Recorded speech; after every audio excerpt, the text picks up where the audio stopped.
नमस्कार दोस्तों, मेरा नाम शैलवी मिश्रा है और आप सभी का बहुत बहुत स्वागत है मेरे YouTube चैनल पर।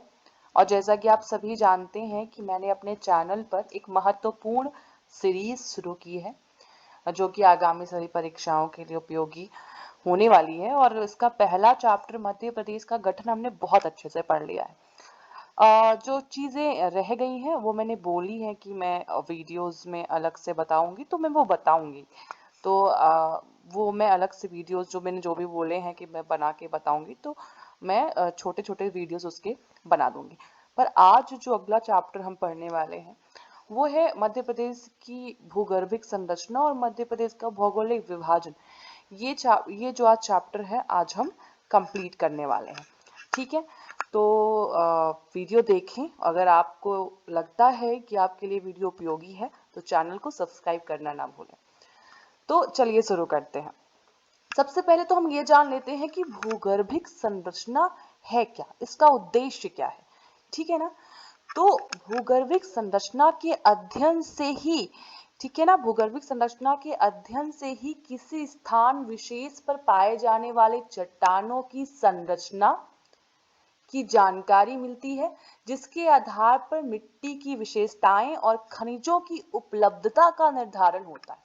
ठीक है, तो भूगर्भिक संरचना के अध्ययन से हम ये तय कर पाते हैं कि किस क्षेत्र पर किस प्रकार की चट्टान पाई जा रही है, वहां पे किस प्रकार की खनिज पाए जा रहे हैं, वहां पे किस प्रकार की मिट्टी पाई जा रही है।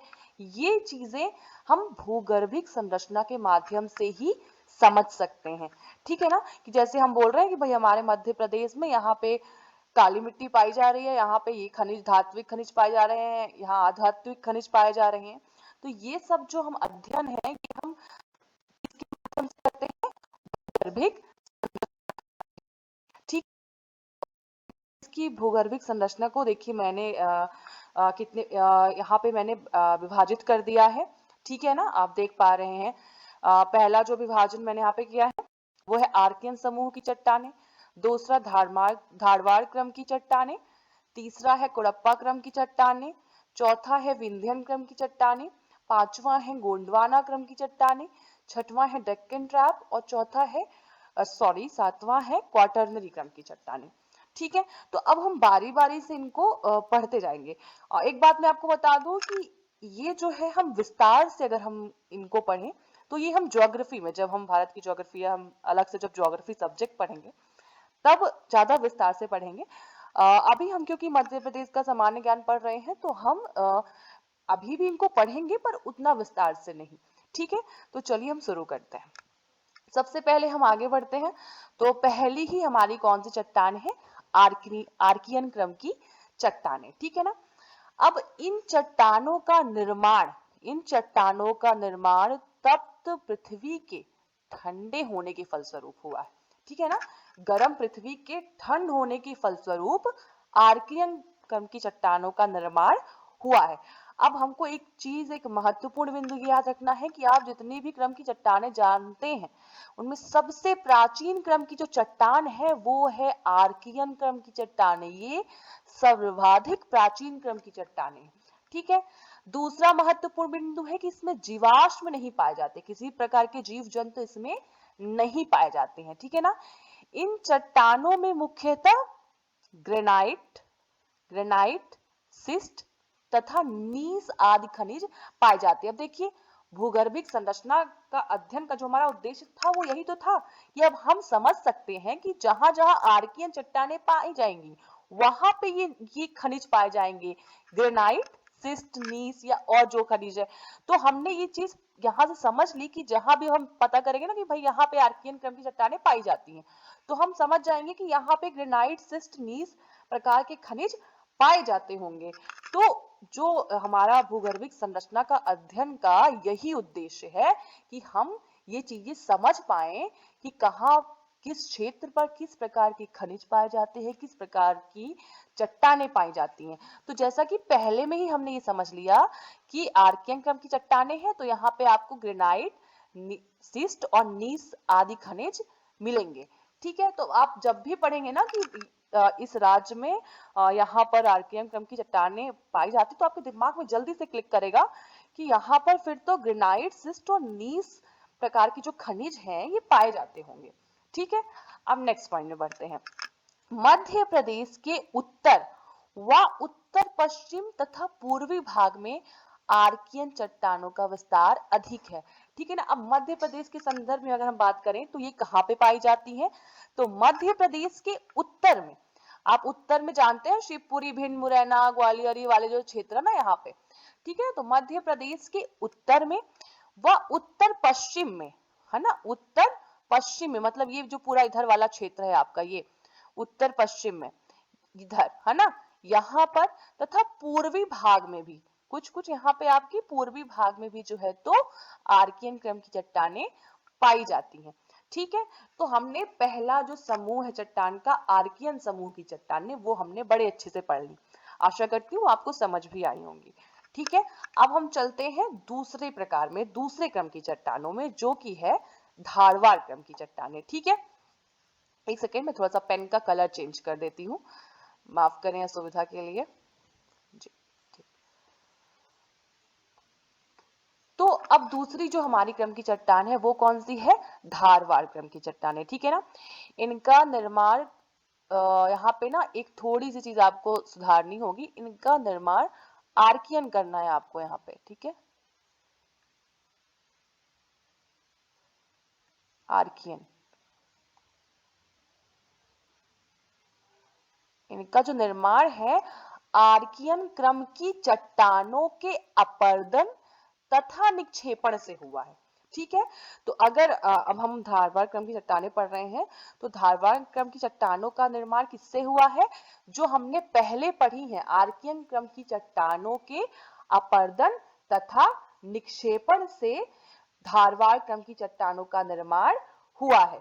ठीक है, अब आप सोच रहे होंगे कि अपर्दन क्या होता है। खैर ज्यादातर बच्चों को ये चीज पता होंगी, पर जिन्हें नहीं पता है तो वो मैं बता देती हूँ। ठीक है ना, तो ऐसी प्रक्रिया जिसमें प्राकृतिक कारकों के द्वारा चट्टानों का विखंडन होता है एवं एक जगह से दूसरे जगह तक ले जाया जाता है, इसी को ही हम अपर्दन कहते हैं। अब प्राकृतिक आपदा जैसे जल, पवन, हिमानिया, इन शक्तियों के द्वारा चट्टानों में जो तोड़ फोड़ होता है, ठीक है ना, उन्हें विखंडित किया जाता है और फिर उसे एक स्थान से दूसरे स्थान तक जब नदियों द्वारा, पवन द्वारा बहा के ले जाया जाता है, उसे ही हम क्या कहते हैं, अपर्दन कहते हैं। ठीक है, तो जो धारवाड़ क्रम की चट्टानें हैं, इनका निर्माण आर्कियन क्रम की चट्टानों के अपर्दन तथा निक्षेपण से हुआ है। ठीक है, ये चीज हम समझ गए। ठीक है, आशा करती हूँ आप सभी को समझ आया होगा। दूसरा बिंदु है कि इसमें जीवाश्म का अभाव होता है, इसमें भी जीवाश्म नहीं पाए जाते हैं। ठीक है, तो दोनों में कॉमन चीज ये हो गई कि आर्कियन में भी जीवाश्म नहीं पाए जाते और धारवाड़ क्रम की चट्टानों में भी जीवाश्म नहीं पाए जाते हैं। ठीक है, दूसरा महत्वपूर्ण, सर्वप्रथम चट्टानों की खोज कर्नाटक के धारवाड़ जिले में की गई, इसीलिए कहीं ना कहीं इसका नाम धारवाड़ क्रम की चट्टान पड़ा है, क्योंकि इसकी सबसे पहली खोज कहाँ की गई थी, कर्नाटक के धारवाड़ में। ठीक है, कर्नाटक के धारवाड़ में की गई थी, इसीलिए जो है तो इसका नाम धारवाड़ क्रम की चट्टान हम इसे कहते हैं। ठीक है, उसके बाद अगला बिंदु है कि लोहा, सोना, मैग्नीज आदि इन्हीं चट्टानों में पाए जाते हैं। ठीक है ना, तो जो कौन से खनिज, लोहा, सोना, मैग्नीज आदि जो है इसी क्रम की चट्टानों में पाए जाते हैं। ठीक है ना, तो हम समझ गए कि जहां भी अब हमको ना धारवाड़ क्रम की चट्टानें मिलेंगी तो हमारे दिमाग में फट से आएगा कि यहाँ पे लोहा, सोना या मैग्नीज आदि खनिज पाए जाते होंगे। ठीक है ना, तो यहाँ पे धारवाड़ क्रम की चट्टानों में किस प्रकार के खनिज पाए जाते हैं, लोहा, सोना, मैग्नीज आदि इन्हीं चट्टानों में जो है तो पाए जाते हैं। ठीक है ना, अब मध्य प्रदेश में हमको उसके संदर्भ में भी समझना है। तो मध्य प्रदेश में सबसे पहले तो अगर आप धारवाड़ क्रम की चट्टानों की बात करेंगे तो मध्य प्रदेश में जो है तो आपको दक्षिण पूर्व वाला जो एरिया है ना, यहाँ पे आपको धारवाड़ क्रम की चट्टानें देखने को मिलेंगी। अब यहाँ पे जो है ना, इनका विस्तार 3 समूहों में पाया जाता है।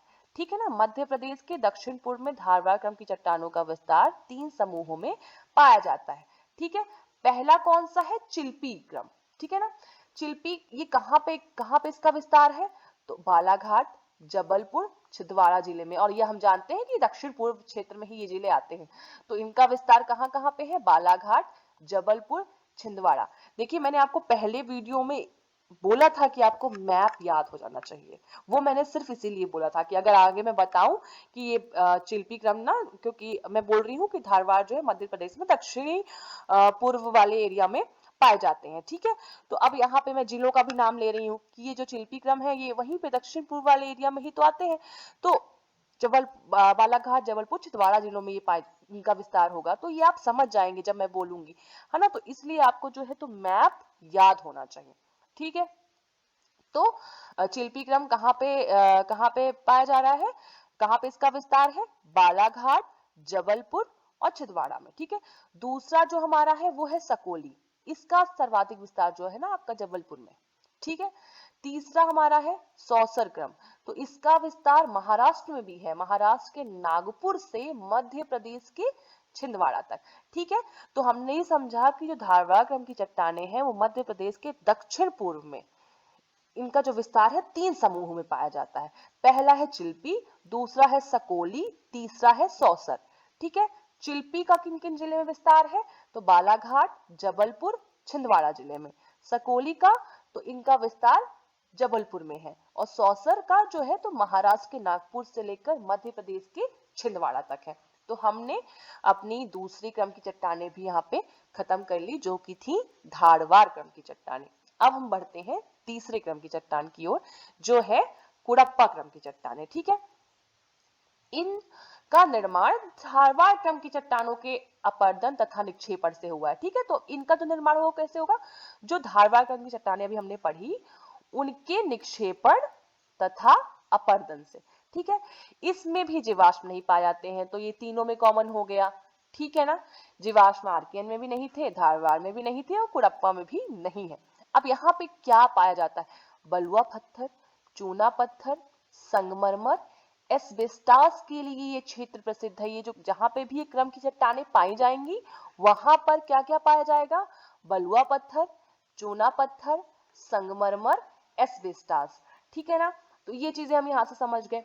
अब मध्य प्रदेश में कुड़प्पा क्रम की चट्टानों के 2 उपक्रम पाए जाते हैं। जैसे अभी हमने वहां पे पढ़ा कि धारवाड़ क्रम के 3 उपक्रम पाए जाते हैं, और पर ये कुड़प्पा के कितने पाए जाते हैं? 2 उपक्रम पाए जाते हैं। पहला है विजयवार उपक्रम और दूसरा है ग्वालियर उपक्रम। ठीक है, अब पहला पढ़ते हैं विजयवार उपक्रम का कहां पे विस्तार है। तो इनका विस्तार मध्य प्रदेश के पन्ना और छतरपुर जिले में। पन्ना छतरपुर मतलब ये आप यहाँ इस क्षेत्र की बात कर रहे हैं, मतलब उत्तर पूर्वी या पूर्वी कह सकते हैं। तो पन्ना छतरपुर जिलों में जो है तो इनका विस्तार है। ठीक है ना, यहाँ पे जो चट्टान है ना उनके आधार पर, मतलब उनके बेस पर बलुआ पत्थर है और क्वार्ट्जाइट है। ठीक है ना, तथा का निक्षेपण है ना, और जो ऊपर है उसके ऊपर पे शीर्ष पे चूना पत्थर का जमाव पाया जाता है। ठीक है, तो हमने क्या समझा कि जो कुड़प्पा क्रम की चट्टानें हैं मध्य प्रदेश में उनके 2 उपक्रम पाए जाते हैं। पहला है विजयवार उपक्रम, दूसरा है ग्वालियर उपक्रम। हमने पहला पढ़ा विजयवार उपक्रम, जिसका विस्तार पन्ना और छतरपुर में, मतलब कि हम बात कर रहे हैं उत्तर पूर्वी या पूर्वी जिलों की। ठीक है, चट्टानों के आधार पर, मतलब यहाँ पे जो इसके बेस पर जो है ना तो बलुआ पत्थर और क्वार्ट्जाइट का निक्षेपण है, और इसके शीर्ष पर ऊपर किसका निक्षेपण है? चूना पत्थर का जमाव है। ठीक है, तो ये हमने पहला उपक्रम विजयवार उपक्रम पढ़ा। दूसरा जो उपक्रम है वो है ग्वालियर उपक्रम। इसमें भी यही आपका बलुआ पत्थर, क्वार्ट्जाइट, चूना पत्थर, है ना, क्योंकि है तो वो कुड़प्पा क्रम की चट्टानें तो ये पाए ही जाएंगे। तो ग्वालियर उपक्रम में भी यही बलुआ पत्थर, क्वार्ट्जाइट, चूना पत्थर की चट्टानों के निक्षेप पाए जाते हैं। तो हमने ये अपनी तीसरे क्रम की चट्टानें भी कंप्लीट कर ली। ठीक है, अब हम बढ़ते हैं चौथे क्रम की चट्टानों की ओर। ठीक है ना, इनमें जीवाश्म के प्रमाण मिलते हैं। तो आपको एक यहां से महत्वपूर्ण बिंदु मिला, क्योंकि अभी तक किसी में नहीं मिल रहे थे, तो वो इतना इंपॉर्टेंट नहीं था, पर ये इंपॉर्टेंट है क्योंकि इसमें जीवाश्म के प्रमाण मिलते हैं। ठीक है, इन चट्टानों में बलुआ पत्थर, चूना पत्थर, चीनी मिट्टी, डोलेमाइट आदि पाया जाता है। ठीक है ना, यहाँ पे क्या क्या पाया जाता है? बलुआ पत्थर, चूना पत्थर, चीनी मिट्टी, डोलोमाइट आदि पाए जाते हैं। ठीक है ना, मध्य प्रदेश के पन्ना जिले की हीरे की खान इसी क्रम की चट्टान में पाई जाती है। ये महत्वपूर्ण बिंदु है, इसको आप लोग को ध्यान से देखना है। तो मध्य प्रदेश के जो हम जानते हैं कि मध्य प्रदेश में पन्ना जिले में हीरे की खान है ना, तो जो मध्य प्रदेश में जो पन्ना जिले की हीरे की खान है ना, वो इसी क्रम के चट्टान में पाई जाती है। किस क्रम के? विंध्यन क्रम की चट्टानों में। तो ये महत्वपूर्ण बिंदु है, इसे आपको ध्यान रखना है, ठीक है ना। इसमें इतना ही महत्वपूर्ण था। मैं आपको तो फिर बताना चाहूंगी कि ये जो चट्टाने हैं ना, ये सभी, ये हम भूगोल में ज्यादा विस्तार से पढ़ेंगे। अभी हम मध्य प्रदेश के संदर्भ में पढ़ रहे हैं, तो जो जो इंपॉर्टेंट है वो पढ़ रहे हैं, ठीक है। अगला हमारा जो अगली क्रम की चट्टाने है, पांचवी, वो है गोंडवाना क्रम की चट्टाने। तो इन चट्टानों का निर्माण कार्बोनिफेरस से जुरैसिक युग के मध्य हुआ है, ठीक है ना। अब आपके मन में यहाँ पे सवाल उठ रहा होगा कि ये युग क्या है। तो देखिए, ये युग मैंने बोला ना कि बहुत सी चीजें यहाँ पे ऐसी हैं जो आप भूगोल जब पढ़ेंगे अलग से तभी पढ़ेंगे। तो ये जो काल है ना, ये सारे तो ये हम फिर ज्योग्राफी जब पढ़ेंगे तब हम इन चीजों को पढ़ेंगे। अभी आपको सिर्फ देख लेना है जो भी मैं बता रही हूँ, ठीक है ना। तो इन चट्टानों का निर्माण कार्बोनिफेरस से जुरैसिक युग के मध्य हुआ है। 98% कोयला इन्हीं क्रम की चट्टानों में पाया जाता है, ठीक है ना। तो हमको ये ध्यान रखना है कि जो कोयला है ज्यादातर किस क्रम की चट्टानों में? गोंडवाना क्रम की ही चट्टानों में पाया जाता है, ठीक है ना। उसके बाद इन चट्टानों का अध्ययन सर्वप्रथम मध्य प्रदेश के प्राचीन गोंड राज्य में किया गया। इसी आधार पर इसे इन चट्टानों का नाम गोंडवाना राज रखा गया है। तो ये तो आपको बात समझ में आ गई होगी, पढ़ने पर ही, मुझे समझाने की जरूरत नहीं है, ठीक है। अगले क्रम की चट्टानों में हम बढ़ते हैं, तो हमारी है छठवीं जो है तो क्वाटरनरी क्रम की चट्टानें, ठीक है ना। इन चट्टानों का निर्माण प्लास्टोसीन तथा हेलोसीन काल में नदियों द्वारा लाए गए अवसादों के निक्षेप से हुआ। जैसे नदियों द्वारा बहा कर लाए गए जो भी अवसाद होते हैं ना, उनके निक्षेप से, उनके जमाव से क्वाटरनरी क्रम की चट्टानों का जो है तो निर्माण हुआ है, ठीक है ना। अब मध्य प्रदेश में जो इसका विस्तार है वो ताप्ती, नर्मदा, चंबल आदि नदी घाटियों के क्षेत्र में हुआ है। तो जहां पे ये नदियां प्रवाहित होती है ना, ताप्ती नदी, नर्मदा, चंबल आदि मध्य प्रदेश में, वहां पे इस क्रम की जो चट्टानों का विस्तार है मध्य प्रदेश में, ठीक है ना। तो ये हमने छठवीं क्रम की चट्टाने, क्वाटरनरी क्रम की चट्टाने पढ़नी। अब अगली जो है और आखिरी है वो है डेक्कन ट्रैप, ठीक है ना। तो इसका जो निर्माण हुआ है ना, वो ज्वालामुखी क्रियाओं के स्वरूप के परिणाम के स्वरूप हुआ है, ठीक है ना। क्या होता है कि जब ज्वालामुखी उद्गार से जो लावा होता है वो बाहर आकर जो गर्म लावा होता है वो बाहर आकर जम जाता है, तो चट्टानों का रूप लेता है। इस उसी को हम बेसाल्ट कहते हैं। तो हमें ये भी याद रखना कि डक्कन ट्रैप मतलब बेसाल्ट की चट्टानें, है ना। तो ज्वालामुखी उद्गार से जो लावा निकलता है और बाहर आके वो जो तप्त लावा ठंडा होता है, तो वो चट्टानों का रूप लेता है। उसी से डेक्कन ट्रैप का जो है तो ये जो उसी क्रम की चट्टाने का निर्माण होता है। बेसाल की चट्टाने भी इन्हें हम कहते हैं, ठीक है।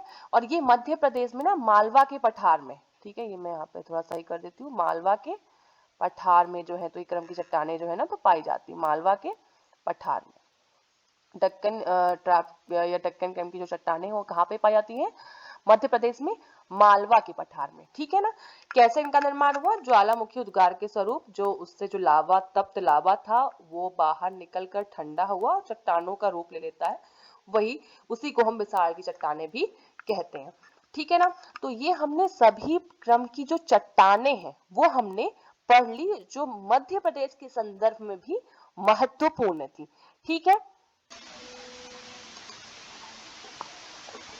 तो चलिए अब हम पढ़ते हैं मध्य प्रदेश की भौगोलिक संरचना, ठीक है। तो आप देख पा रहे हैं कि सामने आपके एक मैंने उसको जो मध्य प्रदेश की भौगोलिक संरचना है उसको कैटेगराइज कर दिया है। तो देख पा रहे हैं आप तीन भागों में। पहला है मध्य उच्च प्रदेश, दूसरा है सतपुड़ा मैकाल श्रेणी और तीसरा है पूर्वी पठार, ठीक है। अब मैंने सभी को उपविभाजित किया है। मध्य उच्च प्रदेश को देखिए मैंने कैसे उपविभाजित किया है।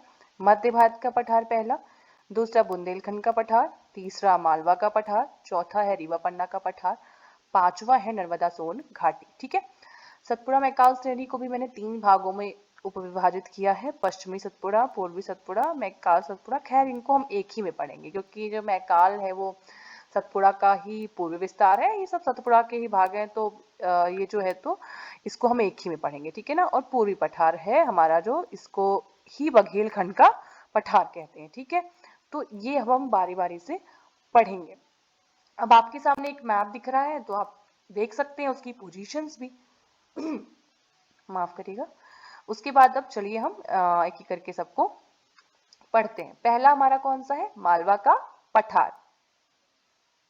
इसमें आप इसका जो है तो मैप में पोजीशन देख लीजिए।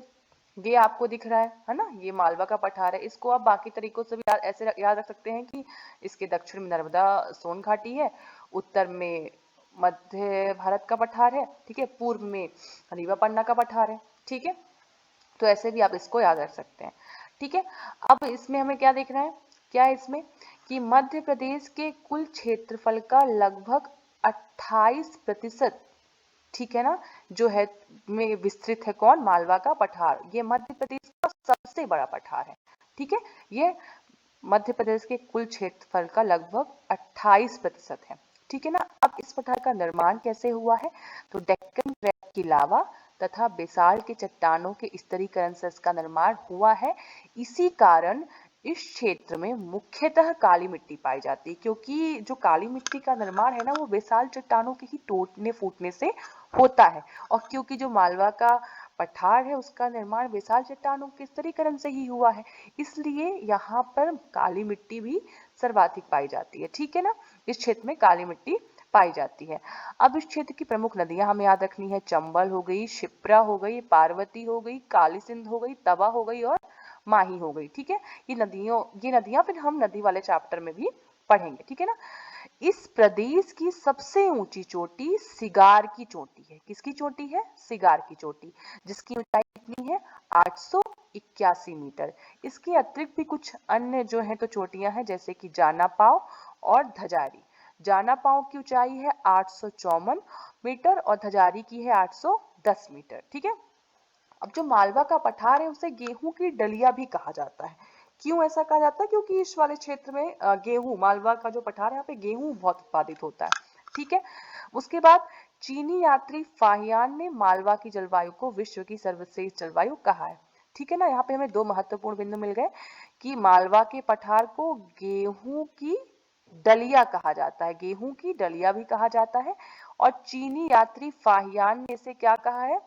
चीनी यात्री फाहियान ने इससे मालवा की जलवायु को सर्वश्रेष्ठ जलवायु कहा है, ठीक है। उसके बाद इसके पश्चिम भाग में वर्षा 50 से 75 सेंटीमीटर तथा पूर्वी भाग में 75 से 125 सेंटीमीटर वर्षा होती है, ठीक है ना।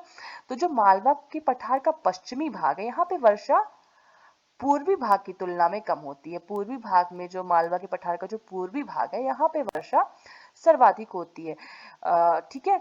और इसी कारण कहीं ना कहीं जो हमारा मालवा का पठार का पूर्वी भाग है यहाँ पे वन भी सर्वाधिक पाए जाते हैं और यहाँ पे पश्चिमी भाग में उतने वन नहीं है, ठीक है। तो इसका कारण क्या है कि पूर्वी भाग में वर्षा पश्चिमी भाग से अधिक होती है और पश्चिमी भाग में कम होती है।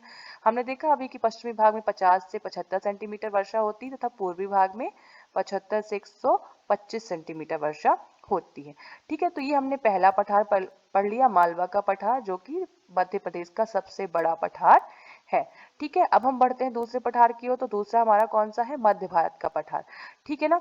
मध्य भारत का पठार मध्य प्रदेश के उत्तर पश्चिम में अवस्थित है। आप मैप में देखिए, ये आप देख रहे हैं, ये उत्तर में कुछ भाग और फिर यहाँ पश्चिम में। तो मध्य प्रदेश के उत्तर पश्चिम में अवस्थित है। अब इसकी पोजीशन आप ऐसे भी याद कर सकते हैं कि इसके जो है तो दक्षिण में मालवा का पठार है, पूर्व में बुंदेलखंड का पठार है, ठीक है ना, रीवा पन्ना का पठार है। ऐसे भी आप इसकी पोजीशन को याद कर सकते हैं, ठीक है। उसके बाद ये कितने प्रतिशत क्षेत्रफल कवर करता है? तो 10.7% एरिया जो है ये मध्य प्रदेश के कुल क्षेत्रफल का कवर करता है, ठीक है ना। इसका निर्माण कैसे हुआ है? तो इसका निर्माण विंध्य शैल समूह के अपरदन तथा चंबल नदी के निक्षेपों से हुआ है। तो हमें यहाँ पे क्या याद रखना है? एक तो उसका कितने परसेंट एरिया जो है तो कवर करता है, ठीक है। उसके बाद इसका निर्माण, तो इसका निर्माण जो है विंध्य शैल समूह तथा चंबल के निक्षेपों से हुआ है, ठीक है। उसके बाद यहाँ पे क्या है?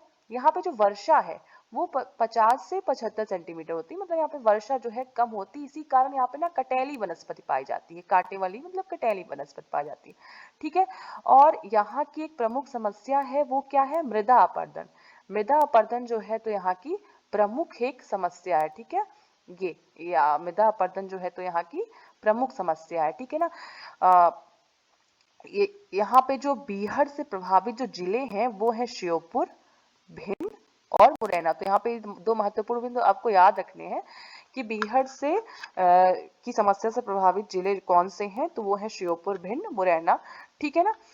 तो ये यहाँ पे हमने एक महत्वपूर्ण चीजें यहाँ पे पढ़ ली मध्य भारत के पठार के बारे में। अब तीसरे पठार की ओर बढ़ते हैं। तो तीसरा पठार है हमारा बुंदेलखंड का पठार, ठीक है। ये कितनी एरिया कवर करता है? 7.6%। मैप में इसकी स्थिति देखिए तो ये आपको दिख रहा है, ठीक है ना। मध्य भारत का पठार और सतपुड़ा के पठार, मालवा के पठार से लगा हुआ, ठीक है। अब इसका निर्माण कैसे हुआ है? तो इसका निर्माण कैम्ब्रियन युग की ग्रेनाइट, नीस की चट्टानों तथा विंध्य क्रम के शैल समूहों से इसका निर्माण हुआ है। किससे किससे हुआ है? कैम्ब्रियन युग की ग्रेनाइट, नीस की चट्टानों तथा विंध्य क्रम के शैल समूहों से इसका निर्माण हुआ है, ठीक है ना। इस पठार में लाल, पीली तथा काली मिट्टी पाई जाती है, ठीक है ना। अब जैसे भी हमने देखा कि मालवा के पठार में काली मिट्टी पाई जाती है, तो इस वाले ये जो पठार है यहाँ पे कौन सी मिट्टी पाई जाती है?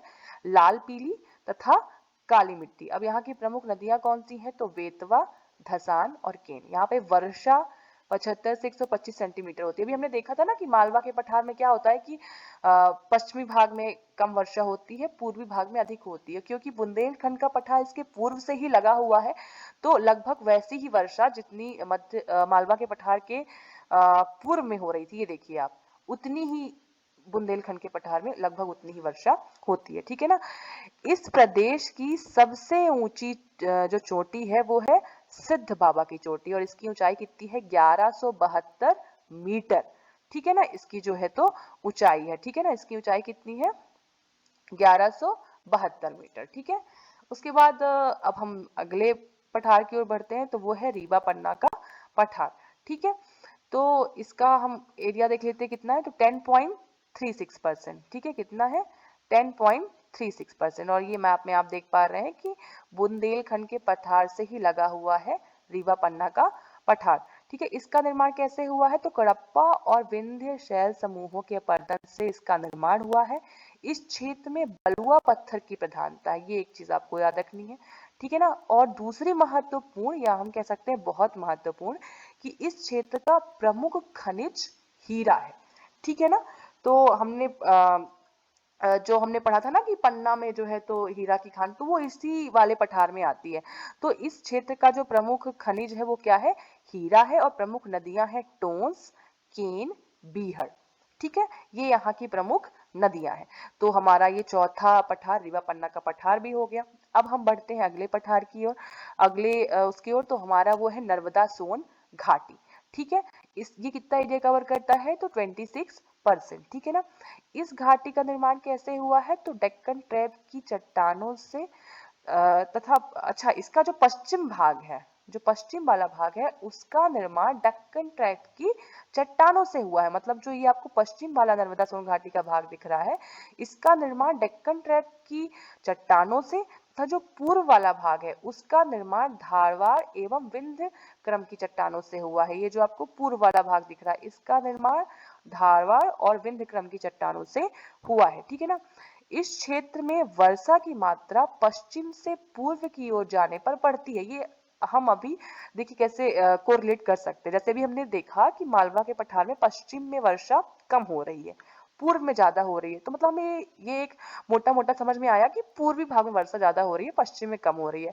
तो यहीं पे ये भी कह रहा है कि नर्मदा सोन घाटी में अगर आप पश्चिम से पूर्व की ओर जाएंगे, मतलब आप पश्चिम से पूर्व की ओर जाएंगे, तो वर्षा की मात्रा बढ़ेगी, ठीक है ना। तो आप देख पा रहे हैं ना कि पूर्व में वैसे भी वर्षा अधिक हो रही है, इसीलिए पश्चिम से पूर्व की ओर जाने पर वर्षा की मात्रा बढ़ रही है। अब यहाँ पे बता भी दिया कि पश्चिम में लगभग कितनी वर्षा हो रही है?